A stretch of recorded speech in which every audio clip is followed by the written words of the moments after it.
Terima kasih pemirsa, Anda kembali menyaksikan program Juru Bicara. Kita kali ini membahas mengenai peta jalan digital menuju Kota Cerdas 2045. Masih bersama dengan Bapak Usman Kansong. Pak Dirjen, ini berkaitan dengan Smart City 2045. Nah, ini kaitannya juga dengan pengelolaan data pemerintah berhubungan dengan digital. Sejauh ini Pak Dirjen, seperti apa upaya yang telah kita lakukan untuk pengelolaan data pemerintah yang ada di Indonesia, Pak Dirjen? Ya, kita ini kan punya program Satu Data Indonesia. Ya, kita maunya punya satu sumber data. Nah, sebetulnya berdasarkan undang-undang ini kan yang menjadi sumber data kita adalah BPS ya, Badan Pusat Statistik. Nah, kita ini kan datanya masih banyak, kadang-kadang tumpang tindih begitu. Nah, jadi Satu Data Indonesia itu menjadi satu kemestian. Nah, selain Satu Data Indonesia, terus yang harus kita lakukan adalah bagaimana kita menyimpan data tersebut, menyimpan di tempat yang aman. Ya, kita sedang membangun pusat data nasional di 3 tempat, di Cikarang, Bekasi, kemudian Batam, dan di IKN. Nah, untuk di Cikarang ini prosesnya sudah berlangsung, peletakan batu pertamanya sudah berlangsung begitu. Nah, kemudian di tempat-tempat lain ya akan menyusul.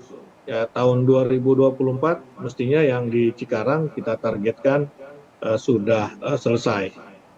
Nah, kemudian kita juga harus mewujudkan sistem pemerintahan berbasis elektronik (SPBE). Ini sudah ada regulasinya. Ya, sudah ada regulasinya, karena itu perlu konsolidasi. Ya, konsolidasi data nanti di pusat data tentu saja, ya, tetapi kita juga harus mengkonsolidasikan situs-situs ataupun website-website dan server-server pemerintah. Kita sekarang punya 27.000. Nah, bagaimana kita mengkonsolidasikan atau mengintegrasikannya ya, supaya pengelolaan data pemerintah ini menjadi semakin baik ya, semakin mudah ya, karena kalau terlalu banyak dan terpencar-pencar, terpisah-pisah, tentu pengelolaannya, pengendaliannya ini akan memunculkan effort yang besar, baik dari sisi sumber daya manusia maupun dari sisi anggaran.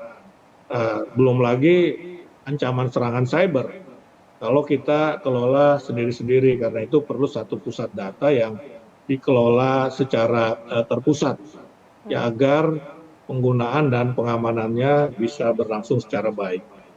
Iya, satu pusat data ini bertujuan juga untuk mengantisipasi adanya serangan cyber. Dan Pak Dirjen, kalau kita membicarakan mengenai pembangunan infrastruktur digital dan juga smart city di Indonesia ini, tentunya tidak hanya membutuhkan infrastruktur dan talenta digital yang kuat, tetapi juga keamanan data yang terjamin. Saat ini kita bisa melihat, Pak Dirjen, semua layanan digital ini saling terhubung dan bergantung pada infrastruktur informasi vital. Namun masih ada beberapa kementerian lembaga di Indonesia yang mereka belum sepenuhnya memahami mengenai bagaimana menjaga infrastruktur informasi vitalnya masing-masing. Nah, hal ini bagaimana dari pemerintah untuk mengantisipasinya, Pak Dirjen? Seperti apa kita melakukan sosialisasi dan juga edukasi untuk hal tersebut?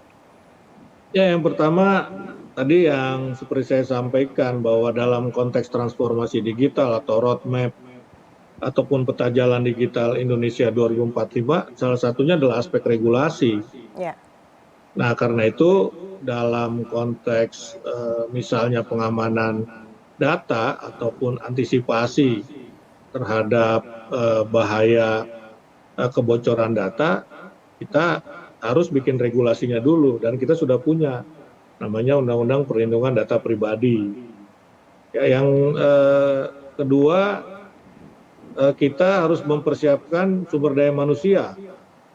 Nah, di dalam undang-undang itu diatur ya, setiap pengendali data itu harus punya digital yang kita sebut DPO ya, Data Protection Officer. Jadi pejabat yang bertanggung jawab dalam perlindungan data. Nah, orang ini kan harus punya kompetensi perlindungan data yang baik. Karena itu ini akan sangat terkait dengan literasi digital atau pembentukan talenta-talenta digital yang mampu melindungi data begitu. Ya selain itu juga infrastruktur. Nah, talenta digital ini bisa menciptakan satu infrastruktur ataupun teknologi perlindungan keamanan data. Ya, kalau atau sekurang-kurangnya mereka punya mekanisme ya. Orang-orang ini SDM digital ini punya bisa menciptakan mekanisme perlindungan data yang baik begitu. Syukur-syukur ya tadi bisa menciptakan teknologi perlindungan data begitu. Perlu pelatihan, perlu edukasi. Nah, berdasarkan analisis BSSN, ini kebutuhan SDM keamanan siber di Indonesia mencapai 39.000 orang sampai 2 tahun ke depan. Nah, karena itu perlu percepatan dalam hal edukasi. Ya, jangan sampai nanti undang-undang PDP-nya kita sudah punya, tetapi tidak bisa kita penuhi ya karena terkendala jumlah talenta digital kita. Dan dalam hal ini BSSN telah melakukan perjanjian kerjasama dengan Kominfo untuk menyelenggarakan pelatihan keamanan cyber. Nah, kita berharap pelatihan ini dapat meningkatkan kompetensi SDM pemerintah daerah dalam bidang keamanan cyber. Saya kira perlu juga kita bekerja sama dengan Kemdikbud ya, bagaimana misalnya universitas kita juga mengedukasi ya atau punya materi pelajaran mata kuliah tentang keamanan cyber ya, supaya nanti setelah tamat mereka bisa menjadi SDM yang bisa menjaga data kita, bisa menjaga keamanan cyber kita. Baik, Pak Dirjen berulang kali menyebutkan mengenai talenta digital Indonesia. Tadi juga disebutkan bahwa Kementerian Kominfo telah melakukan kerjasama dengan BSN. Dan tentu kita juga ingin mengetahui lebih jauh, Pak Dirjen, seperti apa kolaborasi yang dilakukan oleh Kominfo dengan pihak lainnya untuk bisa meningkatkan talenta digital di Indonesia. Namun kita akan jeda pariwara sejenak dulu, Pak Dirjen. Pemirsa jangan kemana-mana, tetap di program Juru Bicara.